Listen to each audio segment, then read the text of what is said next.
তরিকুল তরিকুল আপনাকে যুক্ত করা আছে, বলেন আপনি।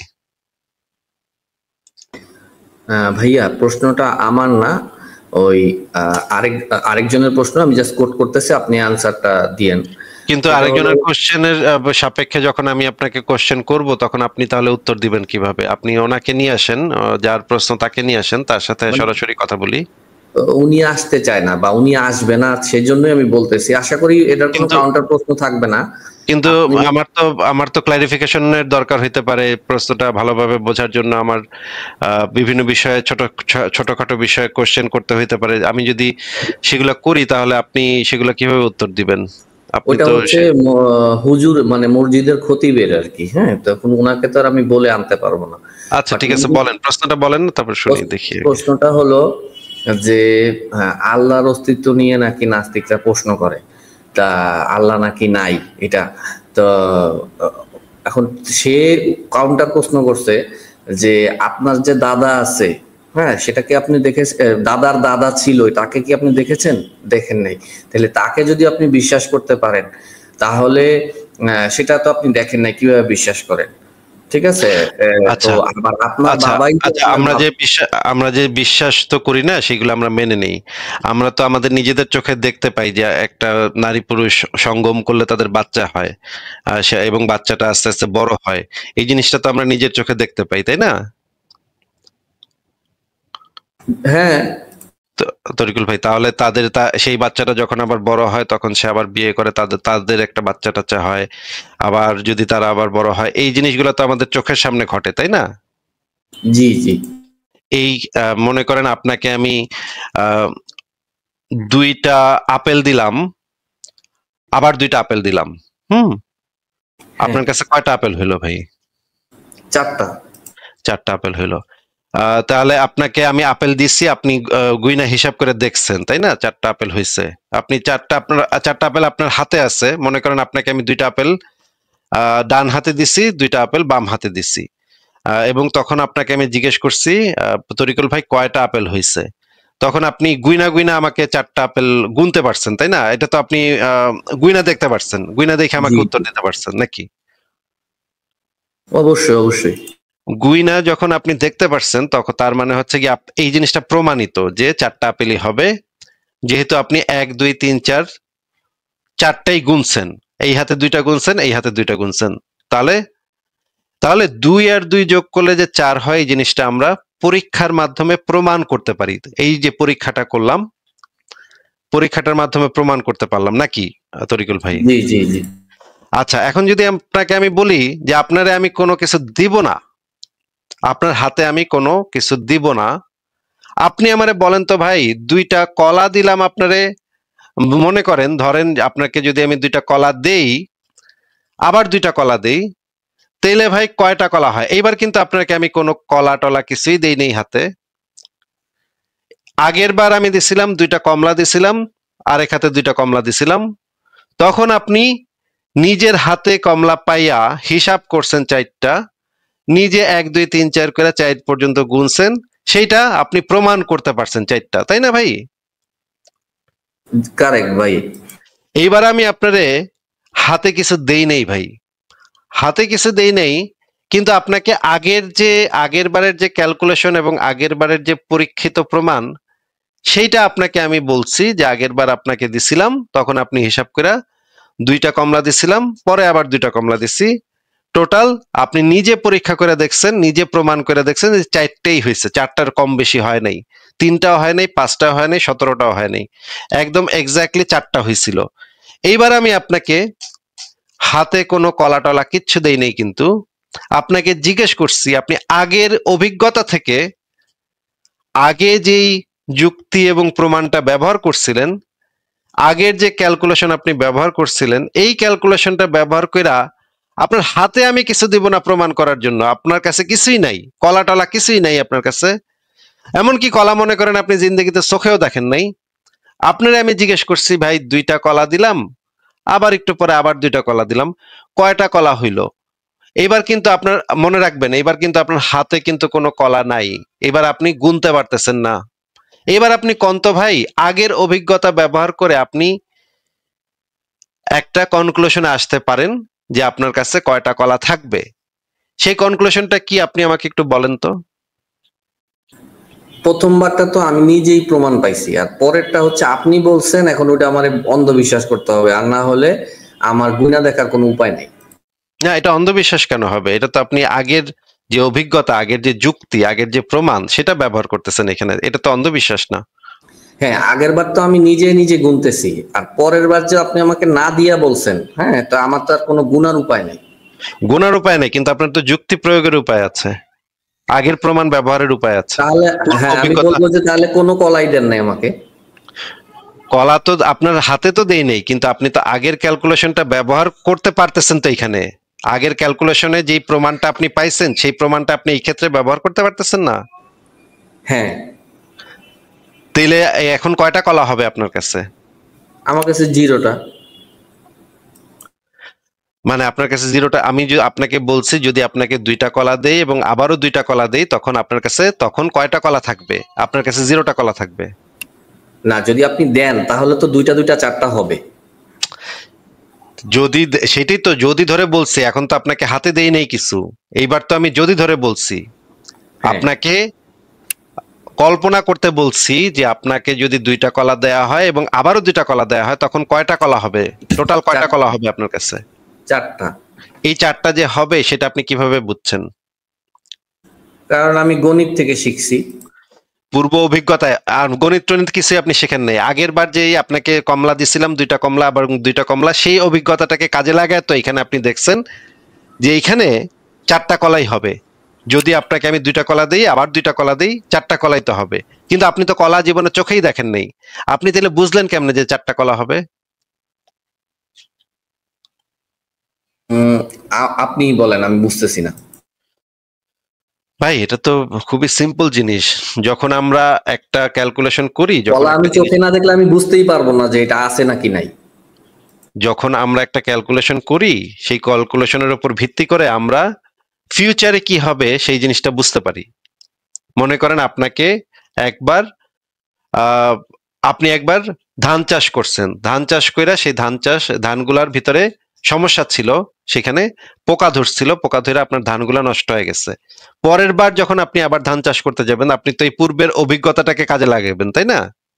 হ্যাঁ, এই পূর্বের অভিজ্ঞতাকে কাজে লাগায় আগের বার যে প্রমাণটা পাইছেন সেই প্রমাণটা এই ক্ষেত্রে ব্যবহার করবেন। যে এই ক্ষেত্রে কিন্তু তখনও জিনিসটা ঘটে নাই, আপনি যখন ধান কিনতে গেছেন তখনও কিন্তু আপনার কাছে সেই প্রমাণটা নাই যে এই ধানগুলাও আগের বারের মতো পোকায় খাইবো, এইটা কিন্তু আপনার কাছে নাই। কিন্তু আপনি আপনার পূর্ব অভিজ্ঞতার মাধ্যমে আপনি জানেন যে এই ভাবে যদি আপনি একটা বাজে দোকান থেকে এই ধানটা কিনেন, এই বীজগুলা কিনেন, তাহলে এইটা হওয়ার সম্ভাবনা এইটাই হবে যে সেগুলাকেও আবার পোকায় ধরবে। আপনার যদি পরিস্থিতি একই রকম থাকে তখন এইটাই ঘটবে, সেটা আপনি বুঝা ফেলেন। এই পূর্বের যে অভিজ্ঞতা, পূর্বের অভিজ্ঞতা থেকে আমরা এই কনক্লুশনে আসি। এইভাবেই আমরা ক্যালকুলেশন করি, এইভাবেই আমরা প্রমাণ করি, পূর্বের অভিজ্ঞতাগুলাকে কাজে লাগাই।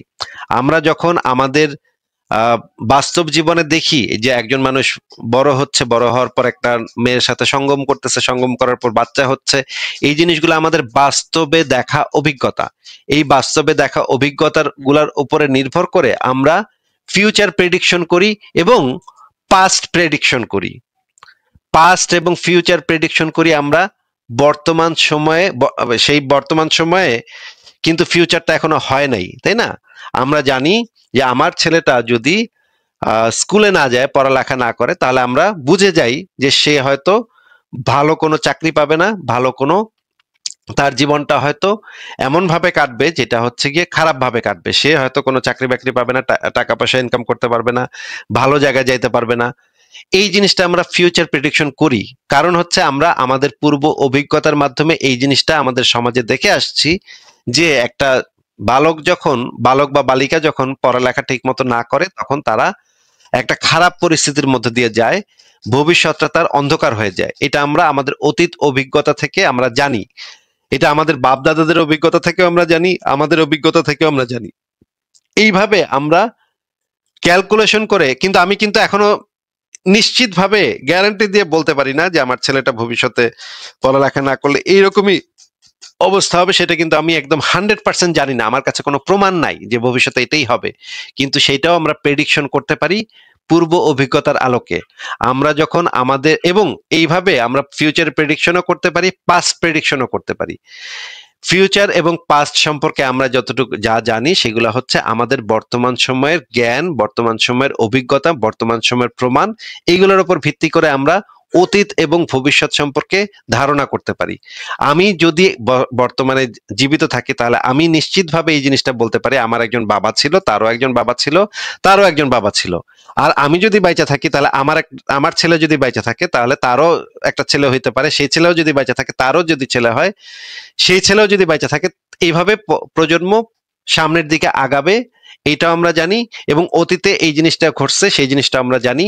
এটা আমাদের জ্ঞানের অংশ, কারণ আমাদের অভিজ্ঞতা এটাই বলে। এই জিনিসগুলোর ভিতরে এমন যদি একটা কিছু হইতো যেটা আমাদের অভিজ্ঞতার মধ্যে নাই, মানুষের অভিজ্ঞতার মধ্যে নাই, যেমন আমার পরদাদা ছিল একটা আসমানি ফেরেস্তা, এটা যদি কেউ দাবি করে আমার পরদাদা হইলো আসমানি ফেরেস্তা ছিল, আসমানি ফেরেস্তা একটা মেয়ের সাথে সঙ্গম কইরা আমার দাদির সাথে, পরদাদির সাথে সঙ্গম কইরা মানে আমার দাদারে জন্ম দিচ্ছে, এইটা যদি কেউ দাবি করে, এইটা হবে একটা এক্সট্রা অর্ডিনারি ক্লেম। এটা কোনো অর্ডিনারি ক্লেম না, এটা কোনো স্বাভাবিক দাবি না, এটা হচ্ছে একটা অতি প্রাকৃতিক দাবি, যেটা আমাদের বাস্তব অভিজ্ঞতার সাথে ম্যাচ করে না। আমার দাদার দাদা ছিল, সেটা আমাদের বাস্তব অভিজ্ঞতার সাথে ম্যাচ করে। আমাদের বাস্তবতা সম্পর্কে আমাদের যে ধারণা, বাস্তবতা সম্পর্কে আমাদের যে জ্ঞান, সেটার সাথে হুবহু ম্যাচ করে আমার দাদার দাদা ছিল। কিন্তু আল্লাহ ছিল বা ফেরেস্তা আছে বা পরকাল আছে বা জান্নাত জাহান্নাম আছে বা আসমানি কেতাব আছে, এইগুলা বাস্তব জীবনের সাথে ম্যাচ করে না। বাস্তব জীবনের সাথে যদি ম্যাচ না করে সেগুলাকে বলা হয় এক্সট্রা অর্ডিনারি ক্লেম। সেগুলোর জন্য আরো বেশি এভিডেন্স দরকার হয়। যখন কেউ দাবি করে আল্লাহ করছে বা শিবে করছে বা এইটাই করছে সেটাই করছে, তখন এই জিনিসগুলা প্রমাণ করতে হইলে আরো বেশি এভিডেন্সের দরকার হয়। তো আপনাকে যে প্রশ্নটা করছে যে ব্যক্তি, সেই ব্যক্তি বলছে যে আসিফ মহিউদ্দিনের দাদার দাদা ছিল, এটা তো আসিফ মহিউদ্দিন দেখে নাই। তাহলে ভাই আমরা তো কখনো বলি নাই যে আমরা শুধুমাত্র দেখার মাধ্যমে এই জিনিসটা বিশ্বাস করি, এটা তো আমরা কখনো বলি নাই। আমরা বলছি একটা অবজেক্টিভ এভিডেন্স আমাদেরকে দেন, যে অবজেক্টিভ এভিডেন্সটা আমরা যাচাই করে দেখতে পারবো। সেটা ব্যক্তি নিরপেক্ষভাবে, আবারও বলি, ব্যক্তি নিরপেক্ষভাবে আমরা যাচাই করে দেখতে পারবো। ব্যক্তি নিরপেক্ষ মানে হচ্ছে ব্যক্তির বিশ্বাসের উপর এটা নির্ভর করবে না। সেটা যেই পরীক্ষাটা করুক, অবজেক্টিভলি যেই পরীক্ষাটা করুক, পৃথিবীর যে কোনো প্রান্তে যে কেউ এই পরীক্ষাটা করুক, তাহলে সেই পরীক্ষার ফলাফল একই পাবে। যেমন আমার যে বাপ ছিল, এই জিনিসটা খুব স্বাভাবিকভাবে বোঝা যায়। যদি কেউ ডিএনএ টেস্ট করে তাহলে সেটা একটা অবজেক্টিভ এভিডেন্স হবে। আমার চেহারার সাথে আমার বাবার চেহারার মিল আছে, হাঁটা চলায় মিল আছে, মানে স্বভাব চরিত্রে কিছু কিছু মিল আছে, এই জিনিসটা থেকে বোঝা। এবং আমার ছেলের সাথে আমার চেহারার মিল আছে, স্বভাব চরিত্রে কিছু কিছু মিল আছে, এবং হাঁটা চলার ভঙ্গির মধ্যেও কিছু কিছু মিল আছে। এই জিনিসগুলা থেকে আমরা এই কনক্লুশন আসতে পারি। তারপরে যদি আরো বেশি আমাদের এভিডেন্স লাগে তখন আমরা ডিএনএ টেস্ট করতে পারি। যদি আমাদের কখনো সন্দেহ হয় এটা নিয়ে, তখন আমরা ডিএনএ টেস্ট করতে পারি। হ্যাঁ, এরকম হইতে পারে কোনো একজন ব্যক্তির বাবা আসলেই তার বাবা কিনা, এই জিনিসটা নিয়ে একটা কনফিউশন তৈরি হয়েছে, তখন আমরা সেই ক্ষেত্রে গিয়ে ডিএনএ টেস্ট করব। কিন্তু এটা খুব একটা দরকার হয় না। কিন্তু যদি বেশি মানে এক্সট্রিম লেভেলে দরকার হয় তখন আমরা সেই ডিএনএ টেস্টটা করে দেখতে পারি। করে দেখতে কোনো সমস্যা নেই, অনেকেই করে। ইউরোপ আমেরিকাতে অনেকেই ডিএনএ টেস্ট করে দেখে। এই জিনিসগুলো হচ্ছে অর্ডিনারি ক্লেম। কিন্তু যখন আপনি ঈশ্বরের দাবি নিয়ে আসবেন, আপনাকে যে এই কথাটা বলছে আসিফ মহিউদ্দিন তার দাদার দাদা যে ছিল, এটা প্রমাণ করবো কেমনে? এইটা আমরা আমাদের অভিজ্ঞতার মাধ্যমে প্রমাণ করতে পারি, ডিএনএ টেস্টের মাধ্যমে প্রমাণ করতে পারি, অতীতে যারা ছিল তাদের তাদের সাক্ষ্য গ্রহণের মাধ্যমে মানে মানে ধারণা করতে পারি। সাক্ষ্য গ্রহণের মাধ্যমে যদিও সেই জিনিসটা আমরা প্রমাণ করতে পারবো না, কিন্তু সেই জিনিসটার ধারণা করতে পারবো। এবং একই সাথে আরো অনেক কিছু ইনফরমেশন আমরা কালেক্ট করে দেখতে পারি যে এই আসিফ মহিউদ্দিনের দাদার দাদা ছিল কিনা। এখন আমি যদি একটা পাল্টা প্রশ্ন ওই আলেম, আপনার যে হুজুর আছে সেই হুজুরকে যদি একটা পাল্টা প্রশ্ন করি যে আচ্ছা হুজুর, আল্লাহর তো বাপ আছে, আল্লাহর তো একজন বাপ আছে এবং বাপটা হইতেছি আমি আসিফ মহিউদ্দিন, এইটা কি তরিকুল ভাই আপনার ওই হুজুর বিশ্বাস করবে বলেন তো? তরিকুল ভাই, আপনার ওই হুজুর কি বিশ্বাস করবে যে আল্লাহর যে বাপ আমি, এটা কি বিশ্বাস করবে? নো, করবে না। তাকে যদি তখন আমি একই প্রশ্ন করি যে ভাই আপনি কি প্রমাণ করতে পারবেন আপনার দাদার দাদা ছিল, এটা কি আপনি প্রমাণ করতে পারবেন? যদি আপনি এটা প্রমাণ করতে না পারেন তাহলে মাইনে লচ্ছেন না কেন যে আমি আসিফ মহিউদ্দিন আল্লাহর বাপ, এটা আপনি মাইনে লচ্ছেন না কেন? এই যুক্তিটা যদি তাকে আমি দেই, তাকে আমি কনভিন্স করার চেষ্টা করি এই যুক্তি দিয়ে, সে কি আমার কথাতে কনভিন্সড হবে বলে আপনার মনে হয়? না, হবে না। কেন কেন কনভিন্সড হবে না বলেন তো? হ্যাঁ, কারণ হচ্ছে যে এটা তো আপনার একটা আনকমন একটা দাবি হয়ে গেল, এটা তো নর্মাল ভাবে দেখা যায় না। আচ্ছা, তার মানে সে যে যুক্তি দিয়ে আল্লাহকে প্রমাণের চেষ্টা করছে যে আসিফ মহিউদ্দিনের দাদার দাদা কি আসিল কিনা, সেটা কি আসিফ মহিউদ্দিন প্রমাণ করতে পারবে? সুতরাং আল্লাহরও কোনো প্রমাণের দরকার নেই, প্রমাণ ছাড়াই মেনে লও। একই পদ্ধতি যখন আমি তার ক্ষেত্রে ব্যবহার করলাম, তাকে আমি বললাম যে ভাই আপনিও তো আপনার দাদার দাদা ছিল, এটা প্রমাণ করতে পারবেন না, তাহলে আমি যে আল্লাহর বাপ এটা আপনি মেনে লচ্ছেন না কেন? তখন সে বলতেছে না না না না না না না না না, এটা তো মেনে লন যাবে না, এটা তো যৌক্তিক হয় না, এটা তো যুক্তিতে খাটে না, কারণ এটা তো একটা এক্সট্রাঅর্ডিনারি ক্লেম। তখন আপনার ওই হুজুর অনেক যুক্তি ব্যবহার করতেছে, বুঝতে পারতেছি যে অনেক যুক্তি ব্যবহার করে চিন্তা ভাবনা করে বলতেছে না আসিফ মহিউদ্দিন তো আল্লাহর বাপ হইতেই পারে না। বেশ, মানে খুবই ভালো লাগলো শুনে যে উনি এত যুক্তিবাদী মানুষ যে যুক্তিকে ব্যবহার করছে। কিন্তু উনি যখন এই যুক্তিটা আমাকে দিচ্ছিলেন বা নাস্তিকদেরকে দিচ্ছিলেন, তখন কিন্তু উনি এই যুক্তির পদ্ধতিটা ব্যবহার করেন নাই, আনফরচুনেটলি। আমাদের সাথে ইকবাল ভাই চলে আসছে। ইকবাল ভাই, আপনি একটু কথা বলেন। আসিফ ভাই, ভালো আছেন? এই তো ভাই ভালো আছি। আপনার কি অবস্থা বলেন? চলতেছে আর কি। আপনার লাইভ তো কয়েকদিন হয় নাই, এবং আপনি যেটা প্রথমে যেটা বললেন আর কি, যে অন্যান্য প্ল্যাটফর্ম থেকেও আর কি খুব একটা বেশি মানে লাইভটা হয়নি আর কি। সো আপনাকে দেখে ভালো লাগতেছে। মানে বোঝাই যাচ্ছে যে মানে বিশেষ করে মুমিনরা মনে হয় আমার জন্য বসে থাকে, তাই না? না না ভাই, নাস্তিকরাও বসে থাকে ভাই। আচ্ছা ইকবাল ভাই, এই বিষয়ে আপনার কোনো বক্তব্য যদি থাকে? হ্যাঁ, বক্তব্য ছিল আর কি। তরিকুল ভাই, আপনি ওই আল্লাহর অস্তিত্বের প্রমাণের জবাব হিসেবে আপনার যে যতদূর মনে পড়ে আপনি বলছেন যে উনি একজন মানে একজন বলছে যে একজন হুজুর বলছে যে নাস্তিকরা যে বলে আল্লাহ নাই, হ্যাঁ, আল্লাহকে বিশ্বাস করে না, তো ওর যে দাদার দাদা ছিল তারে কি সে দেখছে? তো তারা যদি সে না দেখে তাহলে কেন তারে তো বিশ্বাস করে যে দাদার দাদা ছিল? এটাই ছিল প্রশ্নটা। হ্যাঁ হ্যাঁ, আচ্ছা, আপনি কি এটা বুঝতে পারতেছেন যে যে ওই আসিফ ভাইয়ের কথা আমি মোটামুটি ক্লিয়ার হয়েছে বিষয়টা। আমি একটা জিনিস জাস্ট ওই স্পেসিফিক উদাহরণ না দিয়ে আর কি, আসিফ ভাই যে উদাহরণটা দিলেন, যে ঘুরায় দিলেন জিনিসটা, যে অবিশ্বাস্য কোনো একটা ব্যাপার, সেই দাবিটা উনি করলেন, এবং ওইটার প্রমাণের যখন প্রমাণ চাবে আর কি হুজুরটা, ওই একই কথাই যদি বলে তাহলে হুজুরটা মানবে না, এটা দেখালেন আর কি। তো আমি আপনাকে যে জিনিসটা দেখাতে চাচ্ছি সেটা হচ্ছে যে ওই নাস্তিক যখন ওই আল্লাহ আছে এই দাবির পক্ষে প্রমাণ চায়, তখন হুজুরের যে এই বক্তব্যটা, ভাই তুমি তো তোমার দাদাকে দেখো না বা দাদার দাদাকে দেখো না, এটা ছাড়াই তো বিশ্বাস করো, তাহলে পরে আল্লাহকে বিশ্বাস করতে অসুবিধার কি? এইটা কি আল্লাহর অস্তিত্বের প্রমাণ, নাকি প্রমাণ ছাড়া কেন আল্লাহর অস্তিত্বকে মানতে হবে সেটার পক্ষে একটা যুক্তি? প্রমাণ ছাড়া কেন অন্ধবিশ্বাস করতে হবে সেটার পক্ষে একটা যুক্তি। হ্যাঁ হ্যাঁ হ্যাঁ, প্রমাণ ছাড়া মেনে নাও, যেহেতু এটা আমি প্রমাণ ছাড়া মানতে পারো, তাহলে এগুলো সব প্রমাণ ছাড়াই মানতে হয়, মানে এইটাই তার যুক্তি। তার মানেটা কি? এটা কিন্তু আল্লাহর অস্তিত্বের পক্ষে কোনো প্রমাণ বা যুক্তি না। কিন্তু আল্লাহর অস্তিত্বকে কেন অন্ধবিশ্বাস করা যাবে, কেন কোনো প্রমাণ না ছাড়াই, প্রমাণ ছাড়াই কেন অন্ধবিশ্বাস করতে হবে, সেটার পক্ষে একটা যুক্তি, তাই না? এখন আসিফ ভাই যে কাজটা করলেন সেটাই আমি একটু মানে জেনারেলাইজ করে বলি আর কি। তো এমন কোন দাবি কি আছে, হ্যাঁ, যেটা একজন মানুষ করার পরে এই একই যুক্তির মাধ্যমে কেন সেটাকে অন্ধবিশ্বাস করতে হবে, এই কেসটা মেক করা যাবে না? ধরেন একজন হিন্দু যদি বলে একই কথা, যে ভগবান আছে, কিংবা তাদের কি সব আছে না, আপনার রাম কালী টালি এগুলো, এরা এই কাজ করছে ওই কাজ করছে, এবং তখন যদি সেই ওই হুজুরি, আপনার হুজুরি যদি প্রমাণ চায় সেটার, এবং তাকে যদি একই কথা বলা হয় যে ভাই আপনি তো আপনার দাদার দাদার দাদার প্রমাণ ছাড়াই তো তাকে বিশ্বাস করেন যে আছে, যদিও এটা মানে ভুল যে আছে, কিন্তু বললেন এটা কিন্তু অ্যাকচুয়ালি ভুল।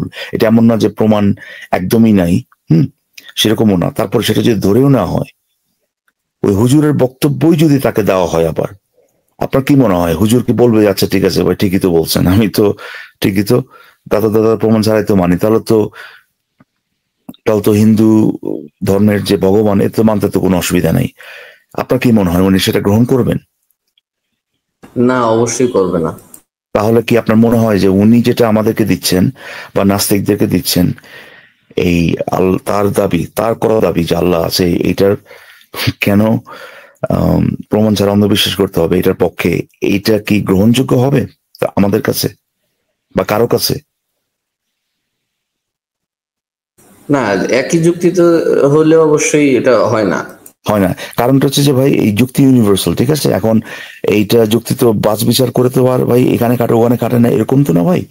একই মানে সিমিলার সিচুয়েশনে আপনার যদি এরকম অবস্থা হয় যে আপনি নিতে চাচ্ছেন একটা জায়গায় দিচ্ছেন, তাল গাছটা আমার, যুক্তি যাই হোক তাল গাছটা আমার, সেরকমই আপনার জন্য বলতেছি আর কি, যে একটা সময় খাটতেছে, আপনি নিচ্ছেন বা আপনি দিচ্ছেন যুক্তিটা, কিন্তু অন্য একই সিচুয়েশনে জাস্ট আপনি সাবজেক্টটা চেঞ্জ করে দিলেন, কিন্তু আপনি নিতে চাচ্ছেন না, আপনার কাছে এটা গ্রহণযোগ্য হচ্ছে না, তাহলে পরে আপনি বুঝতে পারবেন যে সেখানে যুক্তিটা অবশ্যই কোনো একটা সমস্যা আছে আর কি। সো যাই হোক, আলটিমেটলি এটাই উনি করার চেষ্টা করতেছেন, আল্লাহর অস্তিত্বের প্রমাণ না দিয়ে কেন আল্লাহর অস্তিত্বকে অন্ধভাবে বিশ্বাস করতে হবে সেটার পক্ষে যুক্তি দিচ্ছেন। কিন্তু এটা যে সব ক্ষেত্রেই খাটে, সব অন্ধবিশ্বাসের ক্ষেত্রেই খাটে, এটা উনি কখনো চিন্তা করেননি আর কি। কিন্তু এখানে একটা পয়েন্ট আছে ইকবাল ভাই, যে মানে ইসলামের আকিদার বিরুদ্ধে যেটা যায় সেটার সপক্ষে কিন্তু এমনকি প্রমাণও চাওয়া যাবে না। মনে করেন আপনি একটা কথা শুনলেন যে যেটা ইসলামের যে বিশ্বাস, সে বিশ্বাসের বিপরীত যাচ্ছে, বা একটু মনে হচ্ছে যেটা মানে কন্ট্রাডিকশন আপনার কাছে মনে হচ্ছে, আপনি কিন্তু ওই পক্ষের কাছে, যারা আপনার বিরোধী পক্ষ, তাদের কাছে কিন্তু সেইটার কোনো প্রমাণও চাইতে পারবেন না। আপনি যদি প্রমাণও চান, যে আপনি প্রমাণটাকে একটু অ্যানালাইসিস করে দেখবেন যে ইসলামটা সত্য কি সত্য না, বা ইসলামের ভিতরে কন্ট্রাডিকশন আছে নাকি নাই, এই জিনিসটা যদি আপনি যাচাইও করতে যান, সাথে সাথে আপনি কাফের হয়ে যাবেন ইকবাল ভাই। এটা কিন্তু ইসলামের একটা আকিদা। মানে সে যদি মুসলিম হয়ে যদি করে। হ্যাঁ, ভাই আরেকটা প্রশ্ন করি। হ্যাঁ, তরিকুল ভাই বলেন। আচ্ছা, আরেকটা প্রশ্ন হচ্ছে ওই যে মানে যেটা বলে আর কি অনেকে, যে যারা অনেক বেশি পড়াশোনা করে বা মাদ্রাসায়, যেমন আমাকে অনেকে, আমি তো আবার এই ধরনের আপনাদের কাছ থেকে শুনি মাঝে মাঝে এগুলো ইয়ে করি, তো দেখা যায় যে আমার বন্ধু বান্ধব বা কলিগ অনেকে বলে কি আপনি কোনো ভালো কোনো আলেমের কাছে যান, হ্যাঁ, অথবা সেম আরেকটা অনেকে বলে যারা বড় বড় শিক্ষিত তারা দেখবেন অনেক বেশি ধর্ম পালন করে, দেখবেন যে অল্প শিক্ষিত এরাই হচ্ছে নাস্তিক হয়। আজকে একটা জিনিস দেখলাম যে ওই যে আজকে জুলাই সনদের যে ভাষণটা দিলেন ডক্টর মোহাম্মদ ইউনূস, উনি ভাষণের প্রথমে 15 মিনিট মনে হয় খুতবা দিলেন যে ওনার ভাগ্য ভালো, ওই দিন বৃষ্টি হয়েছিল, আল্লাহর রহমত হয়েছে ইনশাআল্লাহ, আলহামদুলিল্লাহ, এবং আজকেও বৃষ্টি হয়েছে, এটা আল্লাহর রহমত। উনি কি রহমতের সপক্ষে কোনো প্রমাণ দিয়েছেন নাকি জাস্ট বলেছেন? না না না। তাহলে এটা আল্লাহর রহমত নাকি মা কালীর রহমত, এটা আমরা কিভাবে বুঝবো ভাই? হ্যাঁ হ্যাঁ হ্যাঁ, এই কথাটা কি মানে যে যেটা বলে যে তোমার আসলে যে জিনিসগুলো তুমি ভালো কোনো আলেমের কাছে গেলে ঠিকই তুমি উত্তর পাবা। ঠিক আছে ভাই, আমি 8-10 বছর ধরে লাইভ করতেছি, বহু ভালো মন্দ মাঝারি ছোট বড় মানে লম্বা খাটো সব ধরনের আলেমই এখানে এসে ঘুরে টুরে গেছে ভাই। কিন্তু একজন আলেমও কি ভালো ছিল না ভাই? এত হাজার হাজার মানে লোকের সাথে কথা বলছি এই গত 10 বছরে, তো কমপক্ষে কয়েক হাজার লোকের সাথে কথাবার্তা বলছে, একজনও অদ্ভুত ব্যাপার ভাই, বাংলাদেশে এত কোটি কোটি মানুষ, একজনও, এত হাজার হাজার মানুষ আমার লাইভে যুক্ত হইলো, একজনও ভালো আলেম ছিল না, এটা তো একটা অদ্ভুত ব্যাপার। আমি তো দেখি ভাইয়া আলেম যারা মাদ্রাসায় পড়ে বা এটা আসলে তাদের ছোট করতেছি না, দেখা যায় যে এরা গরিব, বাপ মা পালতে পারতেছে না, মাদ্রাসায় ফ্রিতে পড়ালেখা করা যায়, ফ্রি খাওয়া পাওয়া যায়, ওখানে ভর্তি হয়। অতটা আসলে ওখানে তো তেমন কোনো শিক্ষারও তেমন কিছু নাই। মাদ্রাসার আশপাশগুলো দিয়ে হাঁটতে গেলে দেখা যায় যে ওরা চিৎকার করে ঘ্যাঁ ঘ্যাঁ ঘ্যাঁ ঘ্যাঁ করে কি জানি পড়তেছে, হ্যাঁ, চারিদিকে শব্দ হয়। আর ওরা দিন শেষে তো আসলে আমি মনে করি যে একেবারে রোবটের মতো কয়েকটা জিনিস কি শিখে। এই তো এরা তো আসলে আপনার এখানে আসলে আপনাকে ফেসও করতে পারবে না, প্রশ্নই আসে না, বুঝবেও না আপনার কথা। কিন্তু এখানে যারা আসে তারা তো অনেক হচ্ছে যে ঝানু ঝানু ঝানু লোকজনও আসে, হ্যাঁ, তো তারাও তো আমি দেখি না কখনোই যুক্তির দিক থেকে সত্য মানে সৎ থেকে মানে কোনো উত্তর দিতে পারে, মানে একেবারেই দিতে পারে না। আমি সোফার আমার এক্সপিরিয়েন্স যেটা। তো এটাই ভাই আমার প্রশ্ন শেষ। থ্যাংক ইউ সো মাচ আপনাদের টাইমের জন্য। ঠিক আছে তরিকুল ভাই। হ্যাঁ আসলে ইকবাল ভাই কিছু বলবেন বলেন। হ্যাঁ, ওনাকে একটা জিনিস ওই চলে যাওয়ার আগে আর কি, উনি যে হুজুরের বক্তব্যটা আর কি যেটা দিয়ে শুরু করছিলেন যে তোমার তো দাদা দাদা দাদা এটা প্রমাণ ছাড়াই বা দেখা ছাড়াই বিশ্বাস করতেছে, এই যে অংশটা, এটা সম্পর্কে আপনার মন্তব্যটা কি? আপনার কি মনে হয় যে আমরা এই যে জিনিসটা উনি বলতেছেন দাদা দাদা দাদা আছে, যে এইটা প্রমাণ ছাড়া বিশ্বাস করা বা এইটা দেখা ছাড়া বিশ্বাস করা, আর আমি আমার পূর্বপুরুষ বা 2 বা 3 জেনারেশন আগে ওরা মঙ্গল গ্রহ থেকে আসছে, এরকম একটা বিশ্বাস, মানে একই কাতারের বিশ্বাস কিনা, একইভাবে প্রমাণবিহীন বিশ্বাস কিনা, নাকি ওই দাদার দাদার ক্ষেত্রে আপনি ওই যে আসিফ ভাই যে পাস্ট এক্সপিরিয়েন্সের কথা বললেন সেটা ব্যবহার করে আপনি বলতে পারেন যে একটা হাই লাইকলিহুড আছে, মানে খুবই সম্ভাব্য যে আপনার একজন পূর্বপুরুষ যে কিনা, হ্যাঁ, আপনার ওই আমরা যেটাকে বলি আর কি সম্পর্কের মাধ্যমে দাদার দাদার দাদা,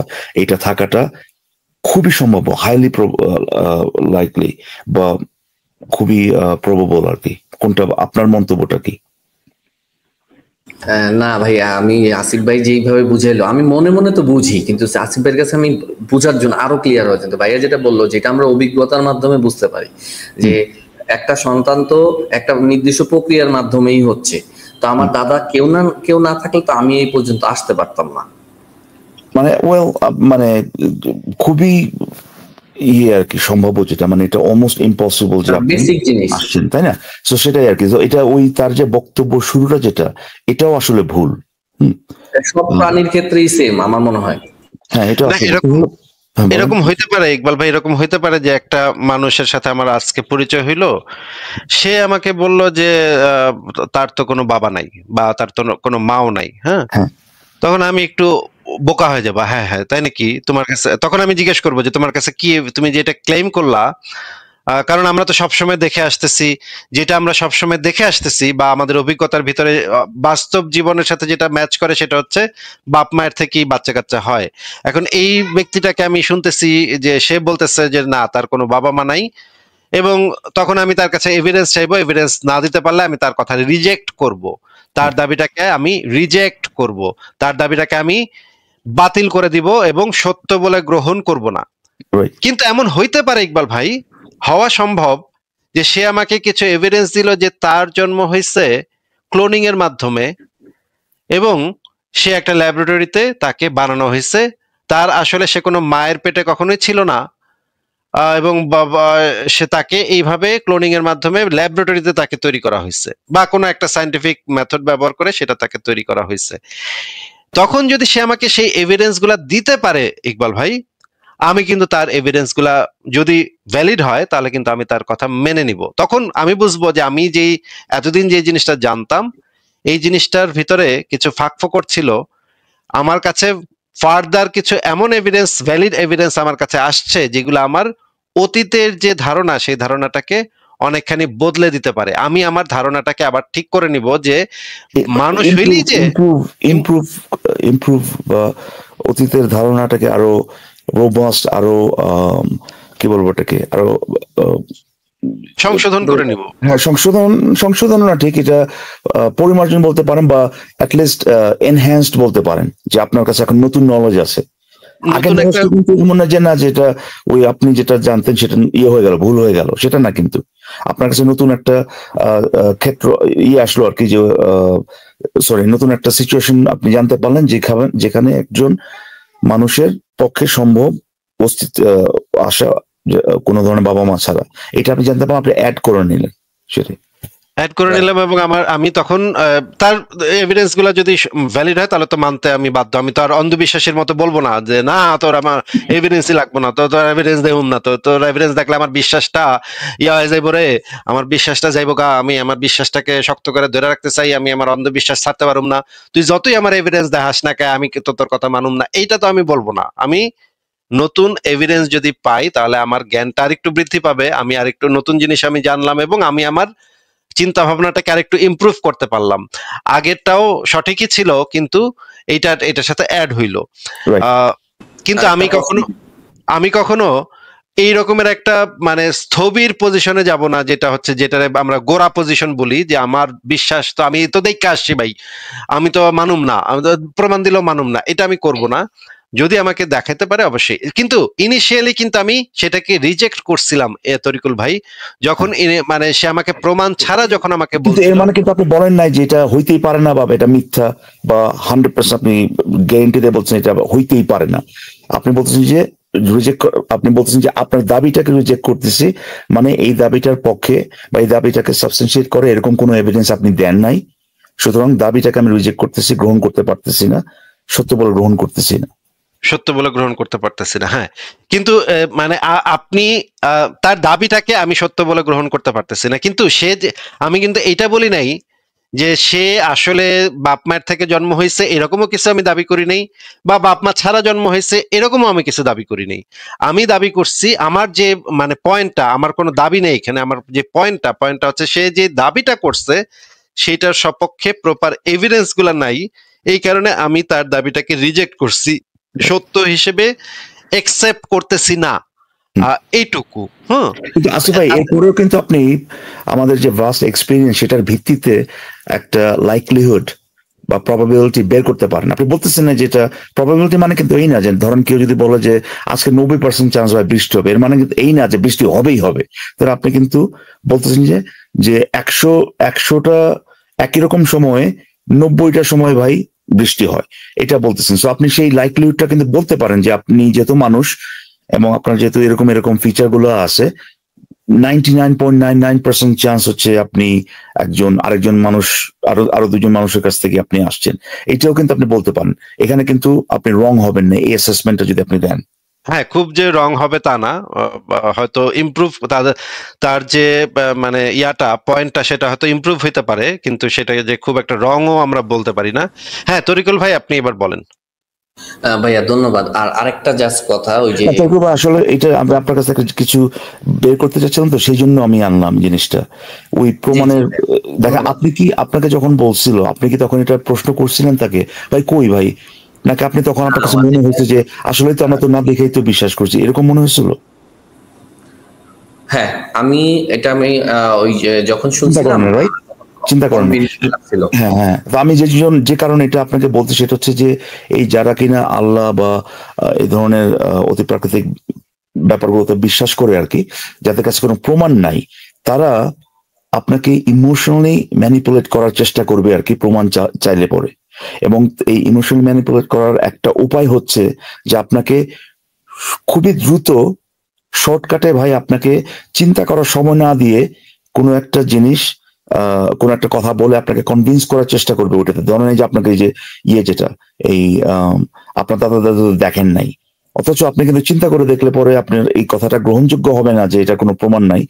আরেকটা উদাহরণ দিই আপনাকে, ধরেন বললো যে ভাই আপনি তো ব্যথা দেখেন নাই কখনো, আপনি সাথে সাথেই প্রতিবার চিন্তা না করলে কনভিন্স হয়ে যাবে, ঠিকই তো বলছে। কিন্তু ব্যথা না দেখেও যে আপনার এটা এই জিনিসটা যে আপনি ফিল করতে পারেন, এইটা যে ফিজিক্যাল একটা আছে আপনার মেডিকেল টেস্টের মাধ্যমে তো আমি বের করতে পারবো আমার এই অসুস্থ, এই জন্য ব্যথা হচ্ছে। রাইট, এই জিনিসটার সুযোগটা তারা দেয় না, ঠিক আছে? এই তো আরেকটা ইমোশনাল ব্ল্যাকমেল তারা করে, যেমন ধরেন বললো যে ভাই আপনার বউ যে আপনার ভালোবাসে এটা কি আপনি প্রমাণ করতে পারবেন ভাই? হ্যাঁ, তার মানে কি আপনার বউ আপনার ভালোবাসে না, আপনি তো প্রমাণ করতে পারবেন না। মানে এই যে ইমোশনাল কইরা মানুষকে এই বলদ বানায় দেয়। আপনার সন্তান যে আপনার ভালোবাসে বা আপনি যে আপনার সন্তানের ভালোবাসেন এটা প্রমাণ করতে পারবেন, তাহলে ভাই আল্লাহর নাম চাচ্ছেন কেন? হ্যাঁ, এই যে ইমোশনাল গেমটা খেলা মানুষকে একটু চিন্তা করতে দেয় না, তাকে চিন্তা করতে দেয় না। কিন্তু হ্যাঁ, তখন তখন একটা মানুষের ব্রেন কিভাবে কাজ করে যখন সে এই জিনিসটা চিন্তা করবে, হ্যাঁ আমার বউ ঠিকই তো, আমার মা, হ্যাঁ ঠিকই তো, আমার মা আমার কত ভালোবাসে, হ্যাঁ ঠিকই তো, ঠিকই তো, মায়ের চেহারাটা তখন মাথায় ভাইসে আসবে, সে ইমোশনালি এমন একটা পর্যায়ে পৌঁছে যাবে, তখন আর যুক্তিটা ঠিকভাবে তখন আর কাজ করবে না। যখন তার মায়ের চেহারাটা তার মানে মানে মনের ইসে আয়নায় যখন ভেসে উঠবে, তখন তো সে স্বাভাবিকভাবেই তার যুক্তিটা ঠিকভাবে কাজ করে না এই রকমের ইমোশনাল আসলে ভাই ওই সময় কাজ পয়েন্ট করে না। গুলাতে। ইমোশনাল এই পয়েন্ট গুলাতে এই যে এই জিনিসগুলা এই ধার্মিকরা খুবই চমৎকার ভাবে ব্যবহার করে এবং খুবই মানে সূক্ষ্মভাবে তারা জানে যে কোন পয়েন্টটা বললে এ হচ্ছে গিয়ে ইমোশনাল হয়ে যাবে। আবার তারা অনেক সময় বলবে যে ভাই উত্তাল সমুদ্রে কখনো কেউ, নৌকার ভিতরে উত্তাল সমুদ্রে কেউ কখনো কেউ নাস্তিক, হ্যাঁ ঠিকই, কথা ঠিক, কথা একদম 100% ঠিক, যে উত্তাল সমুদ্রে গেলে বা এমন একটা বিপদের মধ্যে গেলে মানুষের যুক্তিবোধ তখন আর ঠিকভাবে কাজ করে না। একটা মানুষ যখন পুকুরে ডুবা যেতে থাকে তখন সে খড়কুটা হাতের কাছে থাকলেও সেটা ধইরা বাঁচার চেষ্টা করে, এটা তো একটা স্বাভাবিক টেন্ডেন্সি মানুষের। তার মানে তো এটা না যে আমি খড়কুটা ধইরা বাঁচার চেষ্টা করতেছি তার মানে খড়কুটাটা আমার বাঁচাইবো বা খড়কুটাটা একটা সুপারম্যান, এটা তো এখান থেকে প্রমাণ হয় না। আমি যখন উত্তাল সমুদ্রে নৌকায় আছি, হ্যাঁ আমি ইমোশনালি এমন একটা পজিশনে আছি যে আমার যুক্তি বুদ্ধি ঠিকভাবে কাজ করতেছে না। আমি হইতে পারে, এটা হওয়া খুবই সম্ভব যে আমি তখন আল্লাহ ভগবান যা আছে হাতের কাছে যা আছে, বুদ্ধ টুদ্ধ যিশু, তারপরে আফ্রিকার পুঙ্গা পুঙ্গা দেবতা সবটির আমি টাই নানুম, ভাই তোমরা সবাই আসছে আমারে বাঁচাও ভাই, কোন রকমে আমার জীবনটা রক্ষা করে, এটা হইতে পারে। তার মানে তো এটা না যে এই পুঙ্গা পুঙ্গা আফ্রিকার পুঙ্গা পুঙ্গা দেবতা আমারে বাঁচাইবো বা ওইটার বাস্তবে অস্তিত্ব আছে, তা তো না। এইটা তো তার মানে হইতেছে আমার যুক্তি দিয়ে চিন্তা করার মতো অ্যাবিলিটিটা সেই সময় আমি হারায় ফেলছি ভয়ের কারণে। এইটাই হচ্ছে পয়েন্ট, যে আপনি এমন একটা স্টেটে চলে গেছেন যেখানে আপনি যে কোনো কারণে হোক না কেন, সেটা আপনি হয়তো একটা প্যানিক সিচুয়েশন চলে গেছেন কিংবা কেউ আপনাকে ইমোশনালি ম্যানিপুলেট করছে, বাট মূল কথা হচ্ছে আপনি এমন একটা স্টেটে গেছেন সেখানে আপনি যুক্তিটা সাধারণত যেভাবে খাটান ওইভাবে খাটানোর মতো অবস্থা আর নাই। এই কারণে আপনার হয়তো মনে হতে পারে, এটা কিন্তু এমন না যে ভাই ওই সময় এটা যৌক্তিক হয়ে গেছে হঠাৎ করে এই জিনিসটা চিন্তা করা। যেমন এই সেম প্রশ্নটা আমি দুইজন হুজুরের কাছে দুইভাবে শুনছি। বাই দ্য ওয়ে আমি মাদ্রাসার ছাত্র, অনেক আগে মাদ্রাসায় পড়তাম, পরে মাদ্রাসা ছেড়ে দিছি। তো এক হুজুর বলছে যে তোর বাপ তোর জন্ম দিছে তার প্রমাণ আছে। তো এইটা কিন্তু ইমোশনাল, সঙ্গে সঙ্গে এই কারণে আপনাকে জিজ্ঞেস করছে আমাকে যে, এবং দর্শকরা শুনবো আর কি, দর্শকরা শুনবো। এবং ঘটনা হচ্ছে কি ভাই, এটা তো শুধুমাত্র ধার্মিক না, ধরেন যারা ওই যে হাত টাত দেখে, যারা আপনার এই ধরনের আপনার ভবিষ্যৎ বলতে পারে, এটা করতে পারে ওটা করতে পারে, কিংবা ধরেন এক্সট্রিম কেসে এরকমও হয় যে ধরেন কারো বাবা মারা গেছে, কারো মা মারা গেছে, দাদা খুবই কাছের ছিল, দাদা মারা গেছে, কেউ এসে বলতেছে ভাই আমার কিন্তু ওই মৃত মানুষের সাথে কথা বলার একটা ক্ষমতা আছে, ঠিক আছে, ও কিন্তু আপনাকে এক্সপ্লয়েট করবে, যুক্তি দিয়ে চিন্তা করতে দেবে না ভাই, ওই আপনার ইমোশনকে এক্সপ্লয়েট করে আর কি। সো এরকমই একটা ব্যাপার। এটা যদি আপনি এরকম যদি হয় যে আপনি কখনো এক্সপিরিয়েন্স করেন নাই বা খুব কম এক্সপিরিয়েন্স করছেন, তাহলে পরে আপনি হয়তো বা সেই ফাঁদে পা দিবেন, যেরকম আপনার হয়েছে আর কি। আপনি কিন্তু আপনাকে বলার পরে সাথে সাথে চিন্তা করেন নাই যে আসলে প্রমাণ আছে কিনা বা এটা কি মিন করে যে দাদা দেখি নাই, আপনি সাথে সাথে কনভিন্স হয়ে গেছেন, ঠিকই তো। এই জন্য প্রশ্নটা করা যায়, এটা আরো একটু বিশ্লেষণ করে আমি ভালো করে বুঝতে পারি, আমার কনফিউশন থাকলেও দূর হয়ে যায়। এটাই বলতে চাচ্ছিলাম। থ্যাংক ইউ ভাই। হ্যাঁ থ্যাংক ইউ ভাইয়া, তাহলে আমি লিভ নিলাম। ঠিক আছে তরিকুল ভাই, ভালো থাকবেন, আপনার জন্য শুভকামনা রইল।